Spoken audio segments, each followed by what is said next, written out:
What's up, everybody? Welcome to the StillySocial podcast. I'm your host, Nathan McPhee. I'm Jonathan Bartle. And today we're recording again on location at the Stillwater History Museum with Miss Amelia Chamberlain. Amelia Chamberlain. Thank you. Sorry. So, this is a great museum, great building. You know, when I've always known it was here, but I've never been inside. And just the artifacts and the exhibits and stuff, it's so enlightening about the area here. And so before we start, kind of give us a little information and background about yourself. You know, like how did you get involved with this museum, or how did you take the job over, basically? So, like, kind of go into that a little bit. Sure. I'm the museum director here, and I started last September, so I've only been here about 10 months. But prior to that, I worked at other museums. I got into the museum field in the early 1990s when I was in Oregon. Prior to that, I'd been a teacher. I worked at the Southern Oregon Historical Society for almost 20 years, and then we moved to Maine, and I was at a small village museum there called 19th Century Willowbrook Village. That was in Newfield, Maine, and then took a job at Harbor Village on Grand Lake of the Cherokees in Grove, Oklahoma. I was there for about 8 years. And you know, after about 8 years, you start looking for something else to do, or some new challenges. Mm-hmm. Or sometimes you have trouble with the board, or, you know, one thing or another. So anyway, it was time. I had thought I would retire actually in Grove, but I saw the ad for this museum, and I thought, well, that would be a good way to sort of end my career. And who knows how long I'll be here, but a new history to learn, and Stillwater's history, and being in a college town really appealed to me, because when I was at the Southern Oregon Historical Society, we had access to interns and that sort of thing. So I took the job on because of all those reasons, and you know, Stillwater's turned out to be a nice community, a little bit bigger than Grove, certainly, and more food choices, which is always nice. Yeah. You know, places to walk like Boomer and Lake Sanborn and all of that. So I really enjoyed learning about Stillwater, and then also learning about Stillwater's history. Since September, I've been doing a lot of going through collections and learning, you know, reading books. We have a lot of books in our museum gift shop. A pictorial history of Stillwater, 100 Years of Memories by Earl Newsom, and Stillwater Through the Years by Robert Cunningham. So we have quite a few more books about Stillwater. So I've had some excellent resources. There was also a book by B.B. Chapman that he was a professor at OSU, and quite a detailed overview of early history of Stillwater. So between the different books, I've been able to piece together quite a bit. And it's been sort of serendipitous to go and find an artifact and then do some research, and it kind of reinforces the names I've been hearing. And as we talk today and answer some of the questions about how Stillwater got founded, many of the street names in Stillwater were named after early pioneers that were prominent in Stillwater. So it all kind of eventually comes around and all ties together, but it just is a challenge to get there. That's what I find so cool about history. It doesn't matter what topic or what part of history it is, it all ties together. So let's go ahead and get started talking a little bit about just the history of Stillwater. And, you know, there's a lot of it that goes into it. We won't be able to fit all of it into the interview. That's right.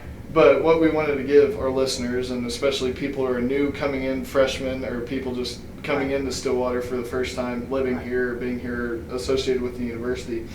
So, you know, how was Stillwater founded? Who founded it? Right. Okay. Well, it wasn't exactly founded. It has sort of an interesting history in that it was started officially with the land run. And there was a land run into the unassigned lands of central Oklahoma on April 22nd, 1889. And at high noon, approximately 50,000 settlers came, you know, crashing over the line, and they were able to get a tract of land of up to 160 acres.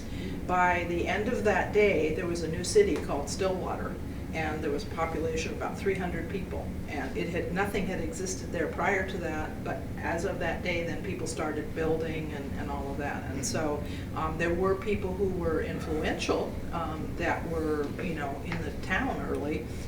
You really do have to kind of go back to David Payne, and his repeated incursions into Oklahoma trying to get a settlement, and then Couch coming through and doing the same thing. So those folks kind of led the way on the local arena, but there were people who were working behind the scenes in Washington, D.C. and all of that to try and get all of the things in place so that this land rush could take place. So it started, but the town needed to have a certain amount of acreage, and so there were 4 citizens, I believe, Lowry, Husband, and Duncan, 3 of them, who donated enough acreage to meet the requirements for a town site. And it wasn't until about a month after the land rush that the post office was set up, and that's when the town name became official. So there wasn't just one direct person that influenced this. Nope. I did not know that. There's something that I learned today. So,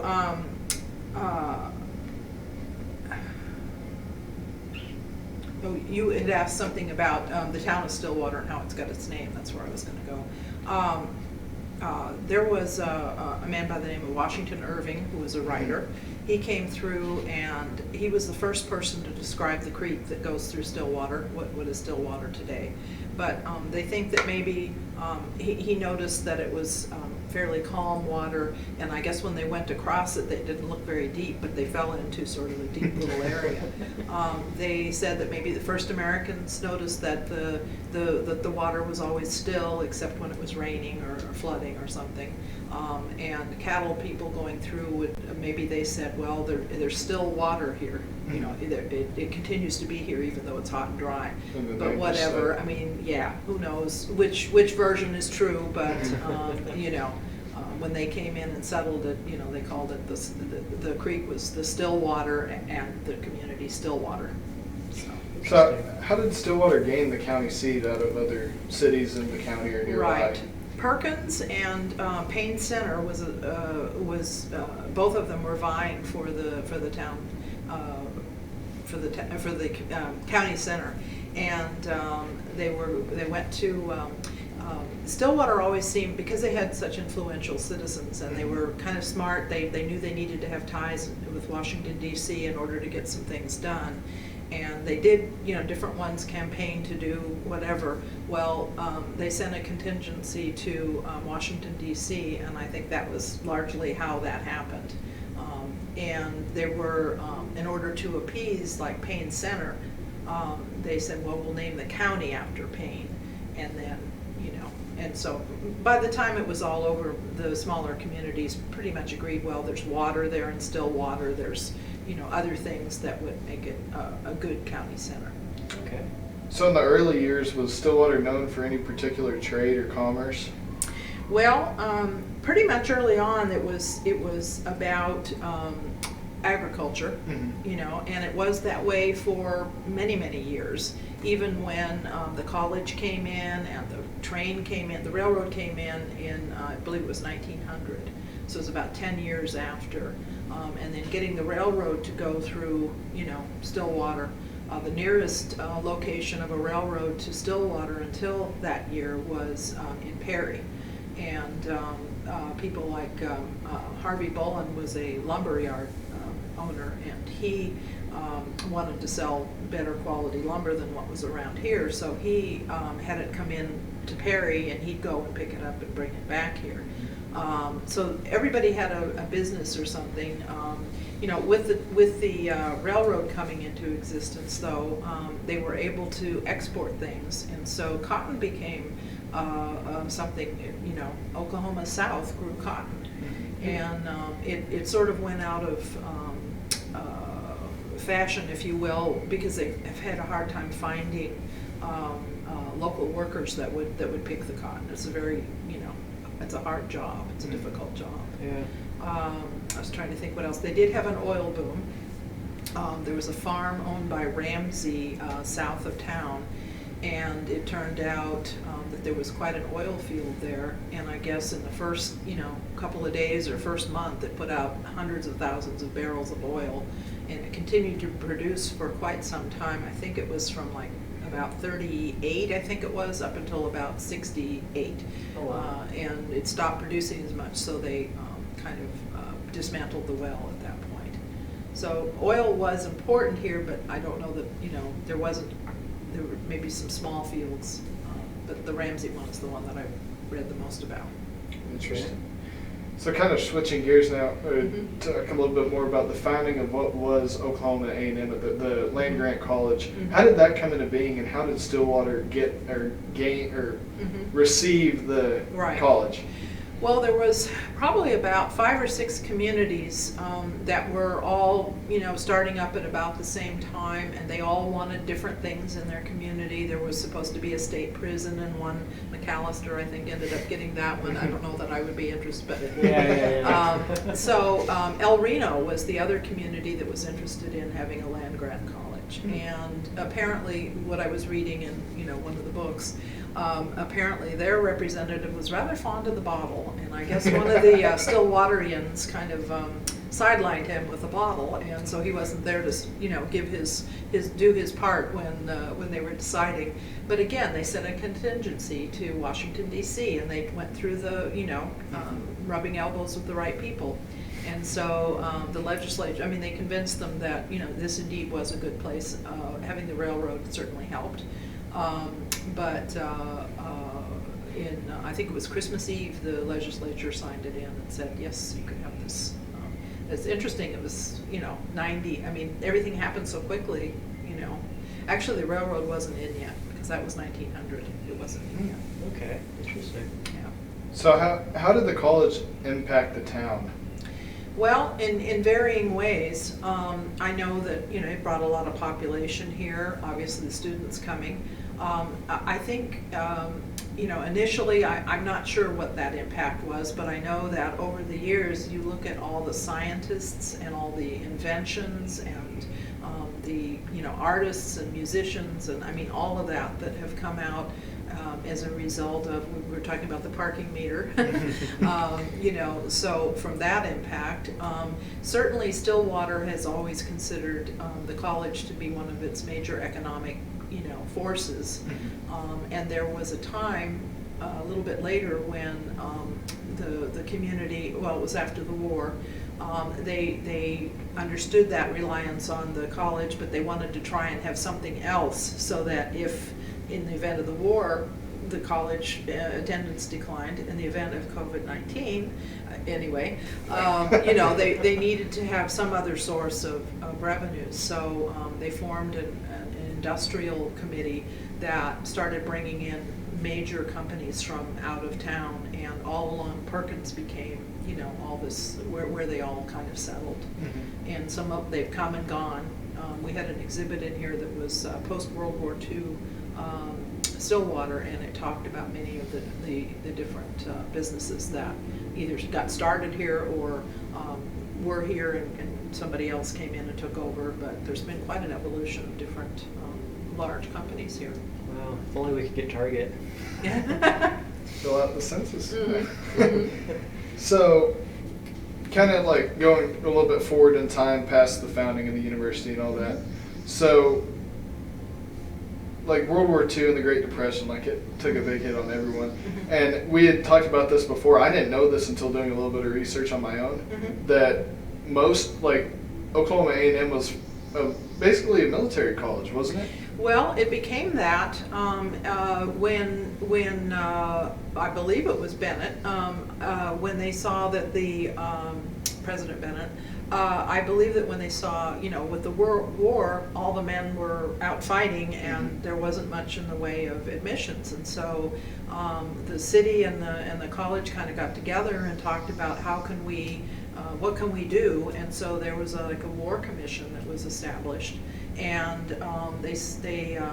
the college started a major training. It was a major training center, and like 40,000 soldiers came through and had training. And they built barracks over where the medical center is now. And yeah, it was just the population boomed at that time.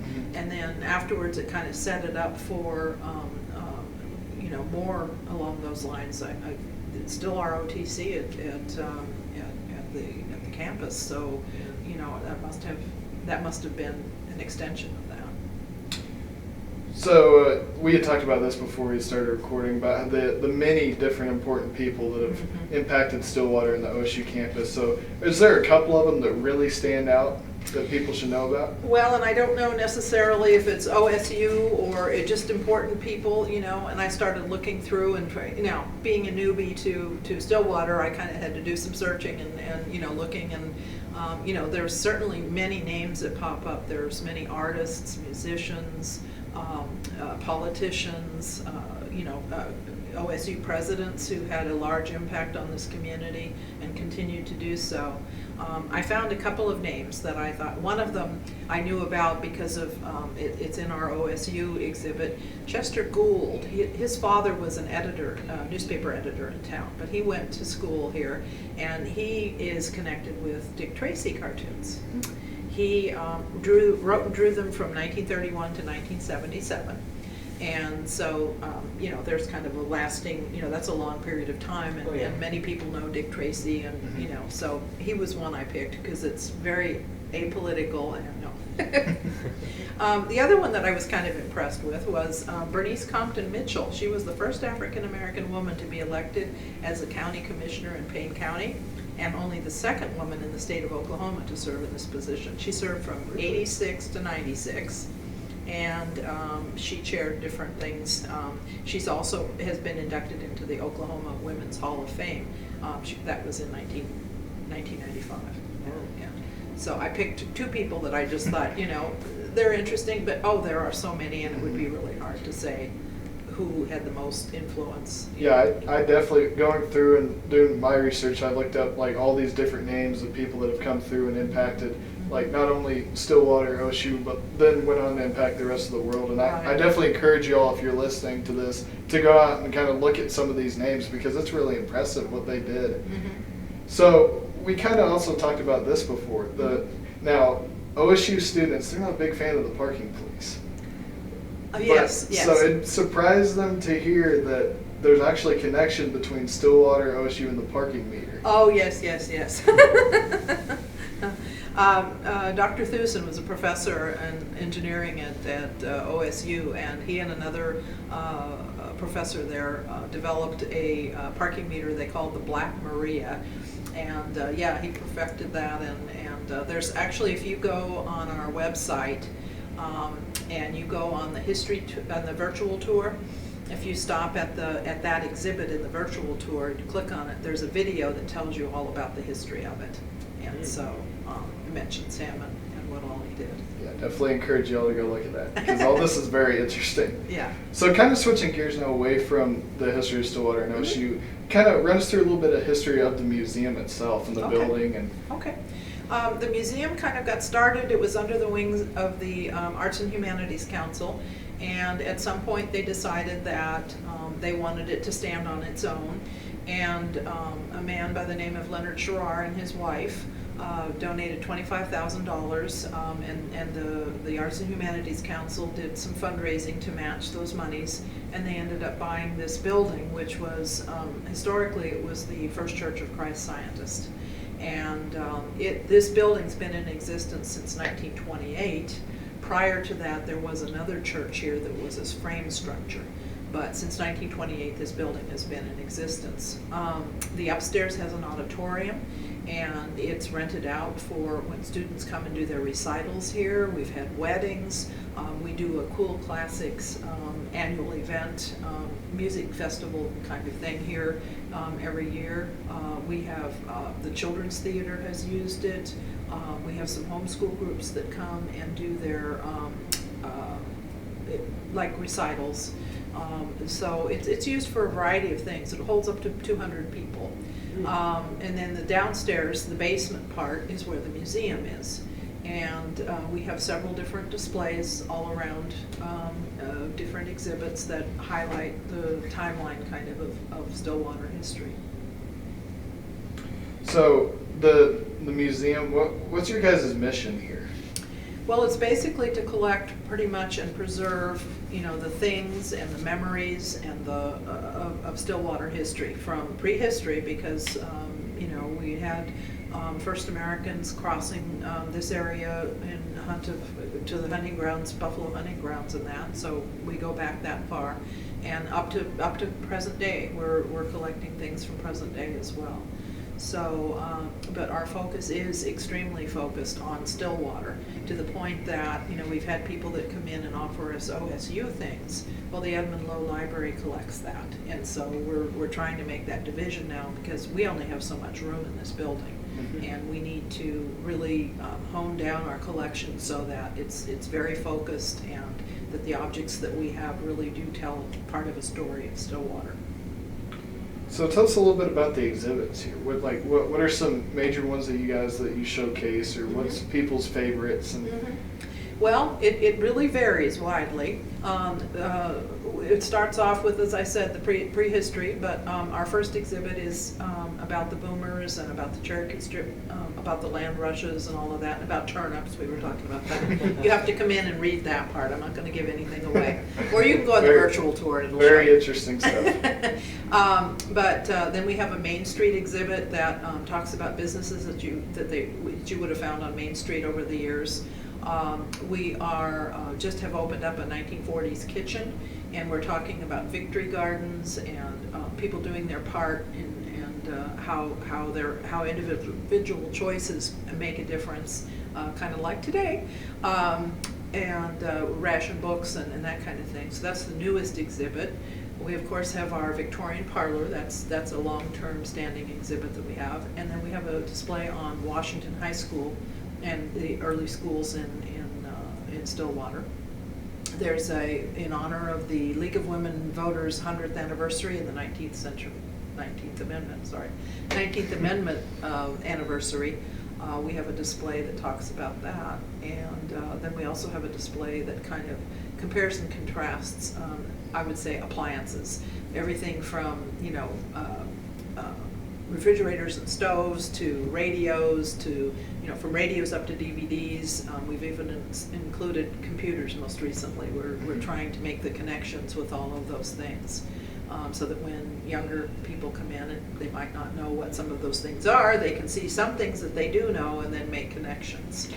I saw the old Mac computer you guys Yes. have here. Yes. There was that other one right next to it. Yes, the compact. I had to ask him what that was, because I'd never seen that before. Well, the odd thing about that particular, it was actually used by, the man's name is Armbruster, and he was a professor, and he would take it around with him. It looks like a suitcase, looks like Really? a sewing machine cover. You're carrying it around, you have no idea what it's in. You lay it down on its side, and there's two little buttons on the bottom, and they slide, and the thing pops out, and it's your keyboard, and there's your computer right there. Oh wow. So you have to go back and take So a it's look at portable. that. Very portable, but very So heavy. cool. Very heavy, yeah, I'm sure. Not quite the same as, but for its time, it was. I remember compacts, and we have a TIAC and a few other. We have some old printers that, oh my gosh, you need a very strong person to lug those around. But, Yeah, there's so many, and especially in that one exhibit, just looking back at how technology's advanced throughout the years. That's Right, insane. Right. We also have a display that's on OSU, and we change out artifacts and things. It talks about the founding of OA&M, and then and when it changes to OSU, we have a Pistol Pete head, and then we have some changing exhibits, things that change either monthly or quarterly or yearly. Most of those are in the center, and we get a variety of different exhibits. Right now, we have one on preserving family heirlooms. And it goes from everything from scrapbooks to photographs to jewelry to clocks to whatever. You might have treasures in your family and you might want to know how to take care of them. We have some panels that talk about that. And then we feature some different things from the community's collection, or from the museum's collection. And one other thing that we're trying to do is highlight Stillwater collections. Meaning Stillwater Collects is about what some of our local citizens have as collections, and we have them bring them in and feature those. It's a good way to bring in different people. So I understand that you guys have a volunteer program here. How can OSU students and people from the community come in and help with that program? Well, we have our needs are a lot of data processing kinds of things and organizing of files, putting photographs and news clippings into plastic, and then or sorting them alphabetically and that kind of thing. If students want to do that, we have interns that come in and help us with exhibits, doing research on that, helping us sort through collections and do data entry that way. Work study is another way. We've had work study students that come and help us out with projects. And then just, if you want to volunteer, just come and drop by and we have a form you can fill out so we know what your skills are. We've had community service people, so I'm sure some of the students will have to, pay for a parking ticket or something, and they can go and do it by, doing community service. And I had a young lady that came in and helped me paint some of the beams that we have here. So there's lots of things to do. We have a heritage garden outside. There's always window cleaning, lots of all the things that a place might have to do. So how can someone sign up for that, or? Well, they can email me. Just go to the website. There's different links that will, get you directed in the right place. You can email director@sherrarmuseum.org, or just give us a call and tell me what kinds of things you might be interested in. And even if you don't know, we can put you to work, and you'll quickly find out what you do and don't want to do. I can't imagine that there's a lot of stuff here that isn't interesting, because pretty much like you had mentioned before, there's something new that you find every day. Well, I was going through, we have a bunch of framed items, and so I was going through those and pulling out the OSU stuff because we have quite a bit of that, and I came across this picture of an LG 2 guns. I'm like, well, that sounds like a Native American name, and the man looks like he might be a First American. And so I contacted a friend of mine, and she knew a Calvin 2 guns, and we traced down and found out, well, it's a Seneca tribe, Seneca Nation. And I tried to do some more research, and I was not having a lot of luck. So we were in another section of the museum, and we were going through all these boxes, and I opened this up, and here is 2 guns, military uniform. He apparently was his obituary. He was apparently in World War II and a soldier. We have his bayonet someplace, and I'm not sure how we got all these things. I'm still putting together the story of that, but apparently he saved his wife's life in Austria. She was an Austrian citizen. He married her and brought her over here. That's all I know. So I'm going to try and track down and find out, more about this. So each, it's really interesting. That's why I like history so much, is because the objects can tell you a story if you will just listen, if you will just do a little bit of research and find out. And there's so much there. I bet, Yeah, honestly, because we're both microbiology majors, so it may not seem like it, but for me, I love history. I'm a big, right now I'm taking a class called The History of World War II, and through OSU, and it's very interesting. I just love anything that has to do with history. I collected baseball cards as a kid, so I would go back with that. Affinity for collection, yeah. It's just so cool, especially museums like this, where it's not. You have those big museums that bring in artifacts from throughout the country. Sure. I imagine it's a little more difficult to find artifacts from small cities itself. Well, you'd be surprised. People come in with things all the time that are, I'm surprised that they're still out there. Somebody's had it tucked away someplace and managed to preserve it. It's really interesting how diaries, letters from early on, photographs. There are so many families that, with the pioneer families that were here, when you look at the names of people today, there are so many, like 4 and 5 generations old families that have stayed here, and they've got, they've kept their family things, and, they're starting to say, well, I can't keep this forever. My kids aren't interested. And so then we start seeing some of those things. It's, if you're looking for specific things, no, it may not be real easy, but it's surprising what there is out there. So do you guys have a lot more artifacts that aren't out here that you just can't display because of size? Well, afterwards I'll take you through and show you the storage areas. So we have a back storage area, we have a long storage area, and then our textiles exhibit is the whole length of the building on one side. There's shoes and hats and military uniforms and dresses and boots and everything. Wow. Everything, yeah. So, and then in my office, in that bunker I was telling you about that we're getting the floor redone on, that's where we have our documents and photographs. And then outside my office, there's boxes if you were to look up, and I'll have you do that. Francoma and, you know, all sorts of objects and things on both sides. I mean, we're hurting for space to store things, you know, so. This is a very, very interesting place. Mhm. So, yeah, how can people get a hold of you again if they want to volunteer? They can call us at 405-377-0359, or they can email director@SHEERARmuseum.org. Yeah, thank you very much. This, Yeah, thank you. we really encourage you all, if you're watching this or listening to this, to come check this place out. It is an incredible atmosphere, incredible artifacts, and like you mentioned before, if you just pay attention, every object has a story to be told. And if they can't come in person, if they don't feel like that's Virtual something they tour. can do, we do have the virtual tour. We have parking out in front of the museum. It's only good for 2 hours. If you plan to be here a little longer, you might want to go park on the other side. So, but yeah, Thank you very much. This has Thank been you. great. very welcome. You guys have been listening to the StillySocial podcast. Thank you all for listening. Have a great week. We'll see you next time. Bye.